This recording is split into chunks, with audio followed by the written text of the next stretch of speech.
Okay. First of all, thank you so much for like joining us, ma'am. I was really looking forward to this. This pandemic, when this pandemic has taught us how important that edge over social media, how that reach is very important. I came across your profile and I got to know that you are a social media mentor for dentists. I was really surprised to know that there are so many ventures that you are running, and I know how it can help people or dentists get that reach or get that edge. So thank you so much for joining us, first of all. It's an absolute pleasure, Ujjwal. It's really nice to see young dentists like you who are not even finished dentistry and who are doing something like this. So it's pretty inspiring. And it's an absolute pleasure to be here. Thank you. Thank you for the invite. Thank you, ma'am. So let's start from the beginning. Can you tell us about your journey, how everything started, how you reached here, and how this idea of mentoring people on social media, how did that idea came across yourself, and the journey that you can please tell us about that. So honestly, a lot of people ask me, how will the name social dentist come up, and all of this. So actually, it is things just fell into place, and it's a very it's an interesting story actually. So basically, I was never like this. I was a very shy introvert kind of a student in my college life, and I never thought in my dreams that I will ever speak in front of a crowd or actually mentor anybody. But I was very much interested in more of the creative part, but I was not really understanding what it was. So it was just a journey, and somewhere after my BDS, I was just for no rhyme or reason, I ended up doing some kind of a graphic design course, just for the heck of it. At that time, I didn't know what my interest was, but I just went and did some Photoshop, Corel, and all, and then it was just a one-off thing. And then one fine day, one of my friends, Dr. Ajay Bajaj, who was at that time doing his post graduation, he had just finished, and I was at that time in internship, and he had started, as we all know now, the Bombay Dental Company. And that time, I had designed some posters, and he told me, Arey, this is good. Why don't you do this and put up a stall with me? So he had a stall in Famdent, and I had designed some posters back then. This was somewhere in 2008. Okay. And I had that time designed some posters, and they were around 30 posters, different designs I had made. And that was my first ever stint with any kind of thing which was remotely related to marketing, I would say. Not even marketing, but each poster basically had a story. And because I was a dentist who also designed them, so I really understood exactly what patients look for. And it really set a story. So those posters they sold like hotcakes in the conference, and it was we got an amazing response. But then that was a one-off event, and then life took over. I never pursued it somehow, and got married, and of course I was at that time married, but then I got into clinic, and of course I was doing things. And then somewhere along the way, I was very much interested in pediatric dentistry, so I kept doing that. And then I used to keep doing these small things I used to make for my clinic, the posters, and these very creative things I used to do, and people used to be pretty amazed at the ideas. But that was just a one-off thing. And actually, I was very much interested in doing my master's. But that point in time, I never got master's. I missed it by some 2 marks back then. And I had always that thing that, I wanted to do the master's, but then instead I became a married dental surgeon, got married to Dr. Shoaib, that was there. And then I just joined the clinic. So we were running a clinic, and then that idea of that doing some kind of master's was always there. And then somewhere, I think in 2016-17, my good friend, Dr. Aslam Inamdar, he had done this course of Dental Business Masters by Dr. Manish. Okay. And he told me that, this is a good course and all. And then I went on to that course. So that was my kind of formal thing, anything which was related to marketing, management, and stuff like that. And it was in that course that I realized that I'm really passionate about marketing. And it had like 4 modules, and the module which I implemented the maximum was the marketing module. So from that onwards, from that kind of triggered it. And then I got a lot of opportunities wherein I was learning, sharing, and implementing whatever I was learning. I did a lot of other courses on digital marketing, on social media management. Then in between this time, I also did some storytelling courses just for the heck of it, and I even went and I did some plays and stuff, a lot of crazy things I did on my journey. We did some plays in the different schools and also, yeah, I was always interested in anything which will be more related to creativity and stuff like that. And then one thing led to another. And then I started getting formal training in social media, digital, and then storytelling and marketing and stuff like that. And then got a lot of opportunities. God has been kind to speak at FAMDENT and WDS and a lot of other platforms. And then I was learning, sharing, and implementing. And then, of course, started, then I did my first program and then it was a huge success. And then things just happened. And then just before the lockdown, actually, I had this... on International Women's Day, I had done my first offline course. So basically, I was not interested in doing anything offline. I was mainly interested in doing online because I didn't have the, I didn't want to travel with the kids and stuff like that. So that's the reason I was very much interested in online. And then, as we know, the world changed because of the pandemic. And then even people who never were online, they were all going online. So we all have lived through that phase where people were, there was just webinars and webinars. So I made the most of lockdown, honestly. And then I launched my website. And in that 1 year itself, I did around 10 to 12 courses just in the span of 1 year. So yes, it's been an amazing journey. And I do this on a regular basis and I really enjoy it. So apart from dentistry, I do social media management for other people as well as I coach and mentor. So yeah, that's in short my journey. So basically, this pandemic has played a very important role in your career and this social media marketing, I guess. You also realized this importance in this pandemic, I guess. Yes. So actually, if you see, most of us who never used Zoom and all for things like birthday parties and for things like funeral and even all of these things, we started using Zoom. And so there's a whole section of people out there who became social media friendly because of this pandemic. So even the people who were not social media friendly, like our grandparents and senior citizens and all these people, so they started using it out of necessity. We all know that. And so that's the time I realized the importance of this. And right now, if you ask me, social media and digital marketing play a huge role in your overall marketing. So you cannot really ignore this aspect of marketing, simply because the world has changed and the way people communicate is through the screen. And as even right now we are communicating through the screen. You and I have not met, and but then we are connecting through the screen, and we are developing a relationship over the screen. So that's the future.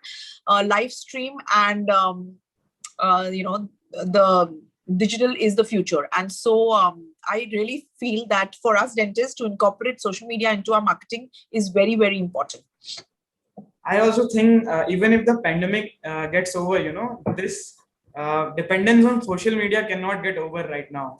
People actually know the ease of doing webinars and things. The main funda was just to share your ideas, and how you share your ideas on this platform is amazing. Like the ease, simplicity is very good. I cannot think that will get over. Absolutely. So the people have got really used to it actually now. Now you see most of the times people don't prefer to call. They just, text you. So that's how even the patients, they want to reach out to us. So they do not, many patients do not appreciate the call. They are more comfortable over the text. And this is what you need to incorporate in your, marketing. That's what I feel. Talking about social media, the first question that comes into my mind, being from a rural background where I live, there actually social media is not that prominent and all. For example, if I feel like I want to set up my clinic in some suburban areas or rural areas where there is not so much prominence of social media, can you tell us about how can I get that edge over there where the social media doesn't play a big part of the making a reach? Right. So basically, it all depends on, who is your target market. Okay. So for whether you're in a rural area or in an urban area, we need to first understand who is the target audience, who is the target market. Okay. And understand the minds of these people and where they are in the offline as well as the online world. If they are if they are not on the online world, then of course you need to talk about the offline world. But mostly, if you go to see, people might not be on Facebook or Instagram, but they are definitely there on WhatsApp. Yeah, sure, sure. So yeah, so WhatsApp is also considered one of the networks which is very important. And sometimes if you feel that your target audience is not on Facebook and Instagram, then you would be better off doing a WhatsApp campaign, so that is the thing. So for example, if you have a corporate crowd, then you would probably want to concentrate on LinkedIn. But say if you have a crowd which is more of housewives and young people, then you would want to concentrate more on Instagram and WhatsApp.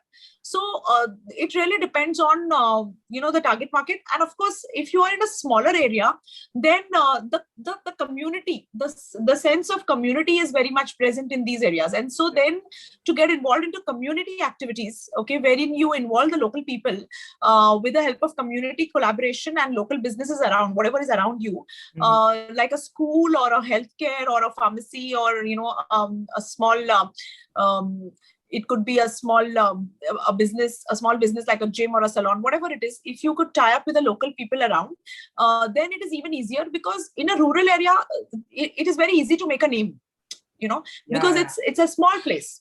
It's a small place as compared to a metro city where there is too much competition. So in your rural area, if you are the only dentist, say, who's doing, if you have a scanner, or if you're doing even simple things like if you're the only one who has an OPG, it is very easy to kind of set apart yourself, because of course there's less competition. And another thing about rural areas is that the mentality of the people is such that they really respect the doctor. That is there.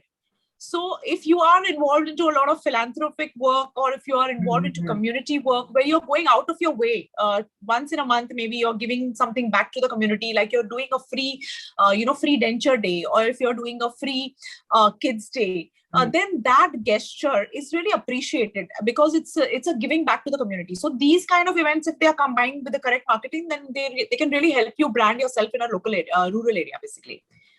You just blew my mind. I just couldn't think of ways to get out of that rural areas. This was amazing. Like giving the gesture. I will use that obviously if I do something like that. I guess that will help so many people. The idea of this. Okay, so you run a venture called Brandathon. Okay, I can understand what it will be about, like branding and marketing. But can you tell us about how branding and marketing for a business and branding and marketing for your dental practice, how these two can be similar or different? Okay, so for the basic understanding, first of all, there is a difference between branding and marketing. So marketing is like basically relationship building, and you're actively going and promoting your business. It's different from advertising, though. Marketing is basically building relationships, right?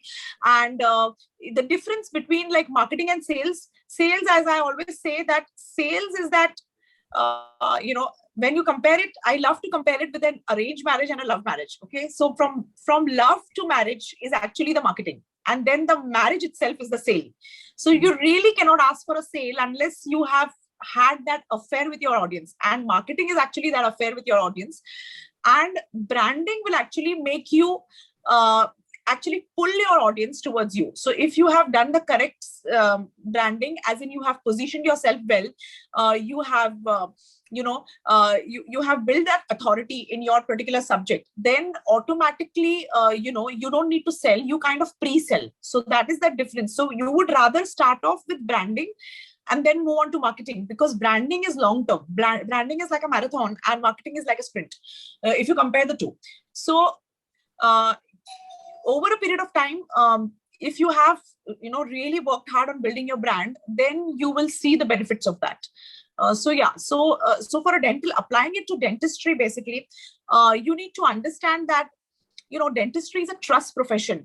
Nobody will allow you to work in your mouth unless they have that trust, that like trust factor. And so for us, it's very different. We are not selling a product, or we're not into the product business. We are into a service business, and even in that, the service business that we are in, it's a very intimate patient-dentist relationship, because we are working in a very intimate area of the patient's mouth, which is the mouth. And for someone to trust you with that, you really need to have that trust factor. And if you do the correct things with your branding, then that trust factor develops. So I talk more about organic and branding, and I talk more about doing it in the organic way.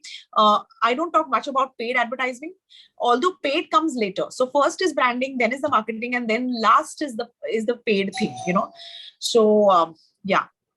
I saw some of your posts where you talk about like content creation, like how you should create content.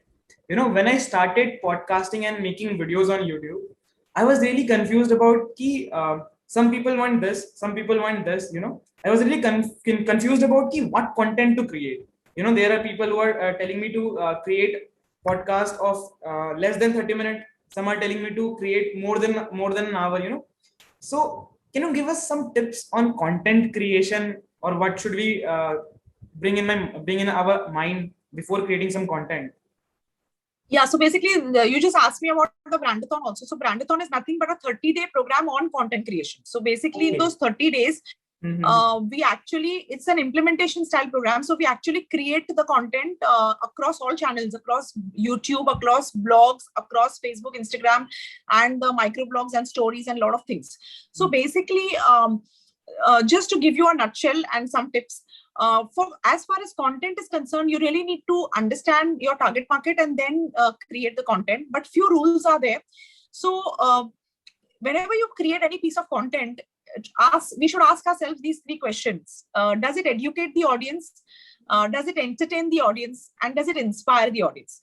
And if you can create any piece of content which actually does all of these three things, like if you can educate, if you can entertain, and if you can, inspire or empower someone, then that piece of content becomes really engaging, and I call it as a rocking piece of content. So a shareable content which is inspiring, engaging, and informative really does well. Also, people nowadays, their attention span is very less. So even if you record, even this is just a feedback for you as well. So even if you record like a long podcast of say 90 minutes, there's no harm in that.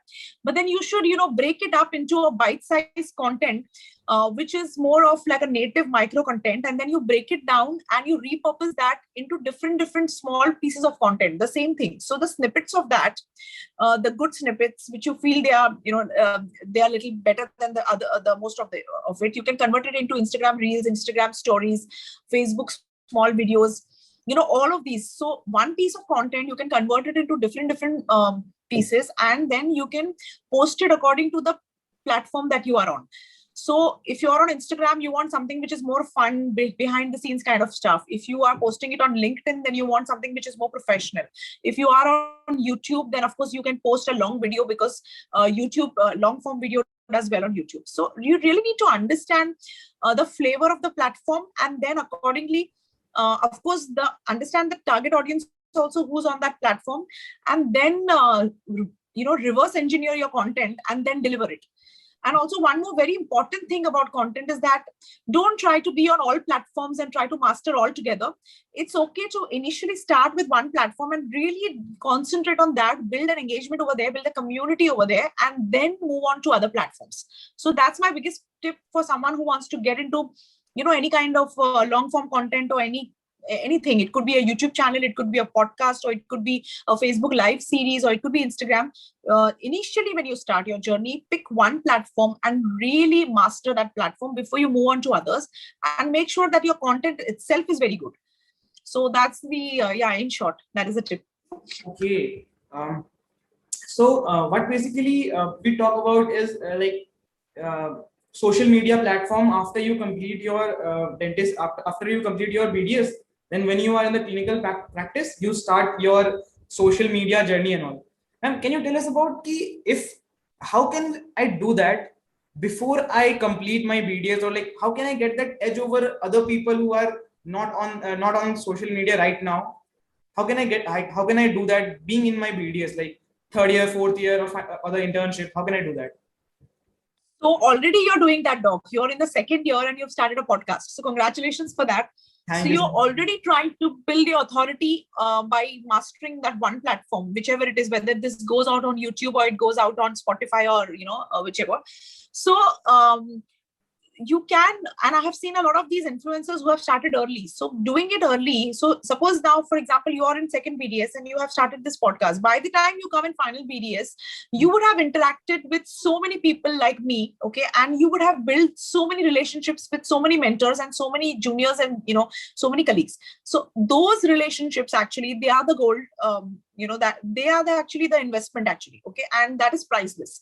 So I mean, in my own journey, I have seen that you won't even realize which relationship will actually, and the most important thing is that you do it with a heart wherein you're not expecting anything back, but it will give you in dividends, in big returns when you actually do it. So basically, if you start out early, and if you know that you're interested in a particular subject, so it could not be a particular subject also, but it can be a subject. So for example, if say somebody is very much interested in lab procedures, say for example somebody has a passion for the clinical procedures, the lab procedures which we do in second, third BDS.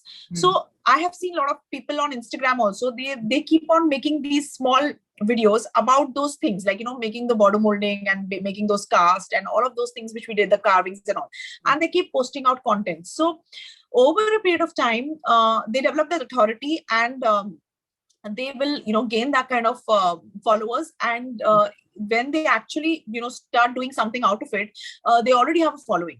So before you actually go and think of actually doing some selling or anything, you need to develop a tribe, you need to develop a community.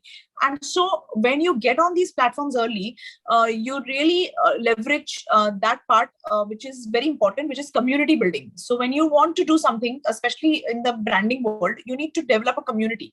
So probably that I would say would be one of the biggest maybe kind of a piece of advice, which if somebody who's starting out. So creating your community, whether it is so even if it is, say you are a general dentist and you want to involve your local community. So when you are giving these basic, say, general tips, so you start giving general tips about brushing, flossing, and basically best hygiene practices. You get local doctors, and then you get them on your podcast or whatever you're doing. So it kind of builds that perception in the mind of the general people that this doctor is very much educated, and he's very much up to date with his knowledge, and he is very active in his community. So it sends that message, and of course then you get to leverage that as a brand. That's really interesting. I want to talk about how this being fluent and being a very good storyteller is important. Like, I saw you talking about this being a good storyteller. Can you tell us about how being a very good storyteller can help you in your practice, or like how it can help you? Or also you have a venture called the Entrepreneur Story Workshop. Can you tell us about that? Right. So if you see, the human brain is very much wired to listening to stories. We are in a world where we are continuously scrolling, right? And it takes only 3 seconds for someone to pass through your blog or your post, right? So you have only 3 seconds or 7 seconds maximum to catch somebody's attention and make them read whatever content you have put.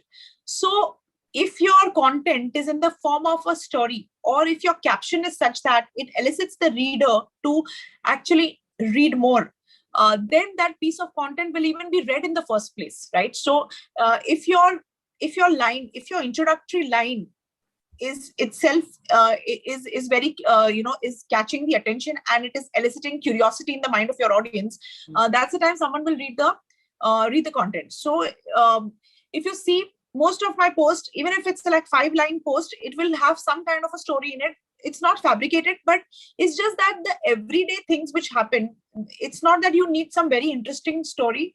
There are stories which happen every single day in our lives. It's just that we need to recognize them, and we need to have the art of actually putting them out and expressing them.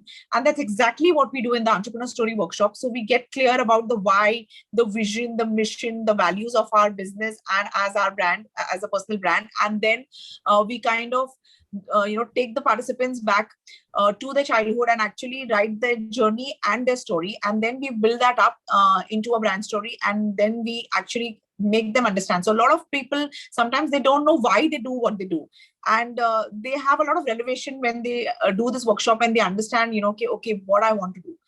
So yeah, so that is the gist about storytelling. Actually, storytelling is very important part of marketing in today's era because of the amount of information overwhelm which is present right now. So yeah, storytelling is very important. Okay. Okay. Before I started doing this podcast, making videos, making like content, the question was there ki, what is the return on this? Ki like I'm putting my time, energy, and like, I'm investing myself into this, but I'm not getting that return that I want. Ki, yaar, it's like the return on investment on this social media. Can you tell us something about that? Because I'm really confused, or it is justified or not, like investing your so much time and energy. That's a very good question, Ujjal. So I want to ask you, what is the return on investment when you meet someone and you say hello in the lift or in the corridor of your college? What is the return on investment on that hello? Just tell me that. Maybe I get to know the other person. So when you say a hello to someone and you Yeah. are every day meeting that person in the lift, okay, and you just do some small talk, okay, you might do it for say 1 week, 2 week, couple of months, and then in the third month, just maybe you and that person meet every day in the lift, in the corridor, because you people leave at the same time, and it's just a very small 1 or 2 minutes every day. You not every day, once in a while you meet, and there is a small talk exchange, okay, and then after a few months, I'm pretty sure that you must have had this experience, and that person will definitely ask you, what do you do and all. And one fine day, that person then gets his or her daughter or will come for the clinic. That's how it happens in the offline world, right? It's exactly the same in the online world. If you use social media to build relationships with people, it's going to work wonders for you. And if you use storytelling and microblogs for that, and if you use it to build this connection, this relationship, it will work wonders. But if you use social media like a television to broadcast yourself and to tell people how great you are, how many awards you've got, and what big person you are, then I'm sorry, it won't work for you. So your answer is that if you use it like a telephone, it's going to give you a lot of return on investment. But if you use it like a television to broadcast yourself, it's not going to give you any return on investment. And as far as your podcast goes, I think I'll ask you this question once you reach internship, that what was the return on investment? And I'm pretty sure you will tell me the return on investment at that time, because the relation which you're building with your audience, as well as the people that you're getting on the podcast, that's going to be priceless for you. That's all I can say. Yeah, I guess I just understood what I am like getting the return on this investing my time and energy. It just made my mind clear that I'm actually building relationships that like cannot compensate any other returns. Yeah, that was amazing, and thank you for this. And okay, you were talking about broadcasting. Like, can you tell us about the difference between engaging and broadcasting? How's that different? So, for example, I have got an intraoral scanner for my practice. Okay. And say I stand with a scanner on Facebook and I just show off, okay, we've got the scanner. And then I have a bunch of dentist friends who will say, congratulations, congratulations. Nothing wrong with that. Okay. But if I show a patient who is getting rid of impressions because I've got the scanner, it's showing that end benefit to that patient, right? Mm-hmm. What is the benefit? I'm solving the pain point of the patients who are getting rid of those dirty impressions. Mm-hmm. And I'm showing what is the benefit to my target audience, which is patients. So that is the difference. I'm engaging the patients and I'm showing them what difference it's going to make to them. So whenever you put out any piece of content, understand that nobody is interested in knowing how great you are and how many awards you got and how beautiful you look. Sometimes it's okay to put a selfie or something. But if that is all that you are putting, then nobody is interested. Even if you're putting baby pictures, okay? Because people in general are interested in this one question: what is in it for me? That's what people want to know, right? So what is the benefit that the audience is getting from listening to your whatever you're putting out, whether it's it's a video or it's a blog or it's a piece of article? You need to be of value to your audience. That's the time they are going to engage with you. Once they engage with you, they will know you, they will like you, they'll trust you, and then in the future, of course, they will do work with you. That's how this works. Okay. That was very interesting. what I'm like generally facing is like, that blockage of ideas. Like, can you tell us how you get recurrent ideas of starting or doing things and all? Like, how do you do that mind blowing things? So actually, if you see anybody who is in any kind of creative, we all are creators, right? It's not only me or somebody else. We all are doing things, right? So when you came up with the idea of doing this podcast, I'm sure it must have been a moment, okay, I want to do this, right? Yes. And so what happens is, when you should never underestimate the power of doing nothing. So when you're just going on a walk, or if you're having a bath, or if you're doing some random work or not doing anything, that's the time I think all of us, we get these ideas. And I'm sure you must have also experienced it. Most of the times it's in these random moments that we get these ideas. And you might see some serial, or you might read some book, and then you might just get that idea.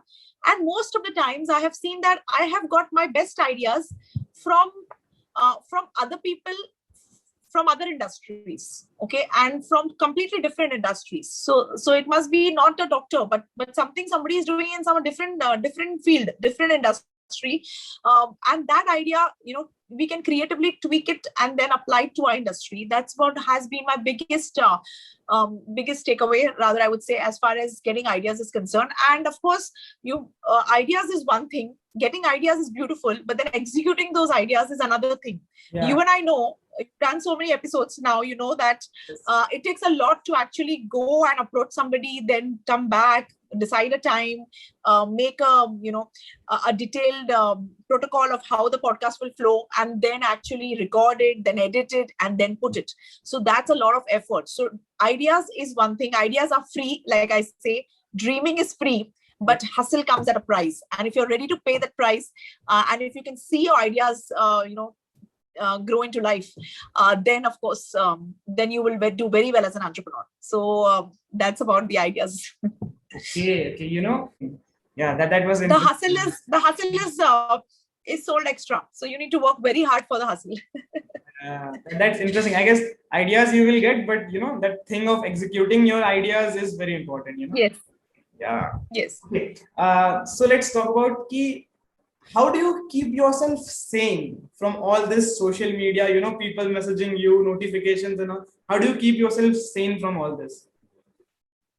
Yeah, that's a very good question. And in fact, I have gone through this, something similar. And I was on a complete digital detox for almost more than 10 days. And what I realized is that the world remains the same. Nobody will even realize that you have, disconnected. And it's always better to disconnect once in a while. So disconnect to connect with your inner soul and your core people, your family, and the near and dear ones who matter. So once in a while, it's very important to disconnect. And even on a regular basis, have these set times where you have these boundaries, where you do not access any kind of digital media. So what I generally do is I put my mobile data off at certain times of the day, and that's the only way, because it's very addictive. And I will be confessing that it is addictive, and I have been addicted so many times. So what happens is, you have one notification, and then you get sucked onto it, and you don't even know, and then 30 minutes have passed where you're just scrolling Instagram randomly. So the best thing to do is to have these set times in the day where you are accessing, replying to messages, accessing social, and you are not accessing on the other times of the day. And as I say, present times, with the way we are consuming information and the way we are connected, actually offline is actually a luxury now. Okay, it's become a luxury. Being offline is actually a luxury more than being online. So that's my take on it. Okay, okay. So can you tell us about during your whole this journey, what were your certain life lessons, that helped you so much? Can you tell us, enlighten with the life lessons that you got? Life lessons. Okay, that's a very big word. But so what happened is, when I was doing these programs in the lockdown, one thing I realized was that I did this. I don't know whether not many people are not aware, but I had done this program, which was known as a Bounce Back program, which was a fundraiser. Okay, and all the 100% funds had gone to the NESCO Jumbo facility, which was headed by Dr. Neelam Andani ma'am. And because I was from Nair, that idea just struck me. Like you just said, na, these ideas keep coming. So one day I was in one of these courses, which I was, because of the lockdown, I had enrolled in a lot of these online courses. So I had gone on one of the online courses, and there the entire funds of the course was going to a charity. And that's how the idea came to my mind. And then I realized, let me do a program wherein, I give 100% funds to some cause. And because I was not attached to any NGO or something, the most logical thing for me at that time, I realized, let me just give it to my ma'am. She's doing an amazing job for the COVID patients. So what I did was I got in touch with some of my mentors. We got in touch with Dr. Rajiv Verma and Dr. Manish and Dr. Bhavdeep and few other people. And we just did this program, and we had got a very good response to that. And at that time, I didn't realize I had just done it with a pure heart, and I gave my 100%. And of course, the entire funds went to charity. But after that, the kind of relationships which I built during the program with the mentors, as well as with all the people who are associated with that, that's the time I realized that how important giving back is. So if there is one thing which I would want anybody watching this to take away back from this whole episode, would be that not everyone can be famous and not everyone can be, very popular, but we all can be great by being of service to others. And so if you can attach significance to your service, I promise you success will come to you. So whether it is any passion, like it's a yoga or it's a singing or it's a art or anything, if you can bring in that element of giving back through your art, through your creativity, or through whatever you're good in, even if it's like a simple talent, whatever you are good in, if you can give back with a pure heart, then that really, it will really give you. It's not like you want to get something back, but it really will make you feel good, of course, and it will really make a difference. Because when you make a difference in someone's life, that the thing that you get back, the satisfaction, the happiness, that is priceless. So that's been my biggest learning. So the Bounce Back program actually has been my biggest learning up till now in my journey as a mentor. And I'm really thankful to all the people who are associated with that program. So even if like I compare it with what you're doing right now, you're doing this podcast and, you are just trying to get people, and in a way you're giving back, because you're giving back to those people who think that dentistry, what is there. So you're actually getting these people and you're asking the people to share how their journey has been. And so it's a hope for these new students, the dental students, and the the young dentist. So in a way you are giving back, and that actually you will definitely realize it later on, that the relationships and all that happens along the journey. So yeah, another thing which I realized was the rule of 10,000 hours, and it takes a lot of time to actually build expertise in something. And so especially these youngsters and these teenagers, they are in a very they don't have patience. They want quick fixes and they want quick success, but that doesn't happen like that. It takes a time. So that is my journey, my learning. And of course, you need to have a lot of positivity, because when you start doing something, you will have a lot of people who will not like it also. That also happens. And you need to concentrate on the people who are inspiring you, who are actually putting out positivity. And the way to deal with any negativity is to actually be positive, be more giving, be more forgiving, and to do it with a pure heart. And that's what has really helped me. So I feel that sharing whatever you know and sharing your story is very important, and doing it with a clear heart without actually expecting anything back in return is actually the magical pill, I would say. So that's probably my biggest journey, takeaway in my journey, basically. I guess the most difficult part was, you said, not expecting after you do something for people with open heart, that will yes. be, I guess, and yeah. I'll be very honest with you. It takes a lot to get to that phase. Okay. Because what happens is, now you have put this podcast, right? You're recording this. You're going to edit this. You will upload it. You're going to upload it. You're going to share it with your friends. and you will expect some kind of feedback. It's human nature, right? You are going to expect, okay, my friend will watch it, or somebody will watch it, and my professor will watch it, or whoever, my mentor, my coach will watch it, and when they appreciate, of course you love it. But when you do not expect anything in return, when you reach that stage, maybe that's the stage what you want to aim for. And maybe when you can reach that, it takes a long time to do it. It's a journey, but if you can reach that stage with having zero expectations, that's the time you will be able to focus on the bigger picture and actually really be of service to others. So that has been my biggest learning in my journey as well.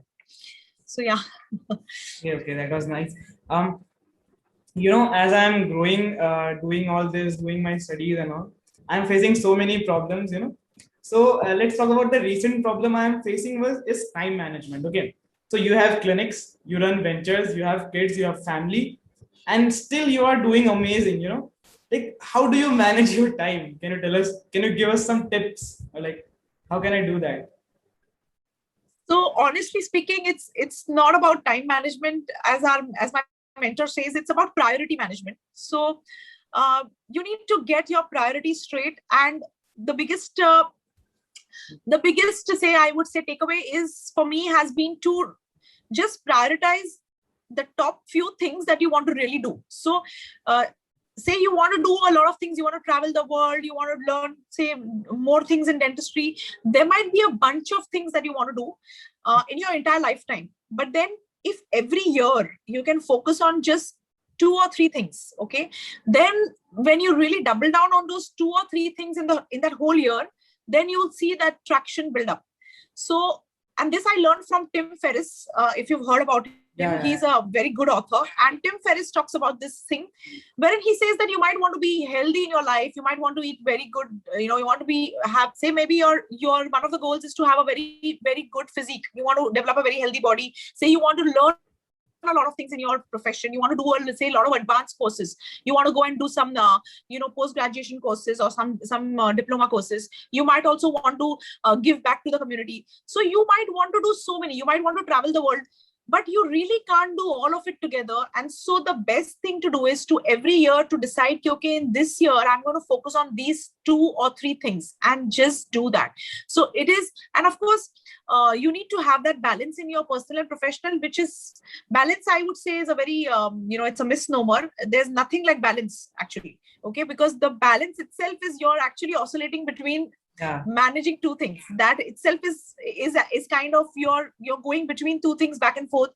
And so it is a fine thing between all of this, kind of getting your priorities right, and then compartmentalizing the things in your life. So you kind of have these fixed hours where you will just concentrate on your personal commitments, then maybe you will concentrate on family commitments, and then maybe have certain days of the week where you're just concentrating on your professional commitments.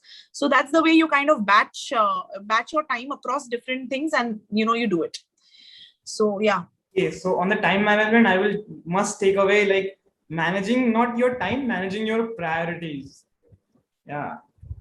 Yes, and then keep a time for everything. So, for example, say morning 2 hours, you have kept your time for your body. You want to you want to have, say, 1 hour of exercise. You want to read something motivational. You want to have that, like, your cup of coffee, and you need to want to maybe write your goals off. So that is 2 hours blocked in the morning. Then maybe 1 hour you will go on social media and you'll reply to everything, and then you'll post if you have to post, and then you just log out of it. And then 3-4 hours of clinical time, whatever you're doing, give that much time, 5-6 hours to that. Then once you're back, forget about that. And then another 3-4 hours is spent only with the family, where you don't do anything else. And then again, another hour or something where you go and reply to all the comments, everything. And then you're done.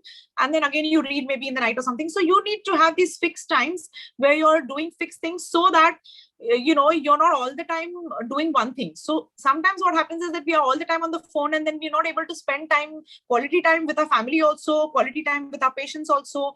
So we need to compartmentalize the day, and that's what I learned the hard way. So now I kind of switch it off, and I'm concentrating on that one thing and being 100% there. So yeah, that has been my learning as far as time management is concerned. It's actually priority management. Yeah, but whatever you are doing, give your 100%. Yeah. So it was a really amazing conversation that I had right now, ma'am. Thank you so much for coming on this the dentistry podcast, and I'm really grateful to you that you did this. Thank you so much. You're most welcome, and I really wish you all the best. It's a wonderful thing to see somebody who's as young as you doing this. So I really congratulate you and wish you all the best. And I'm sure by the time you will be out of college, you will realize the ROI, as I told you, of this podcast. So all the best, Doc. Thank you so much, man.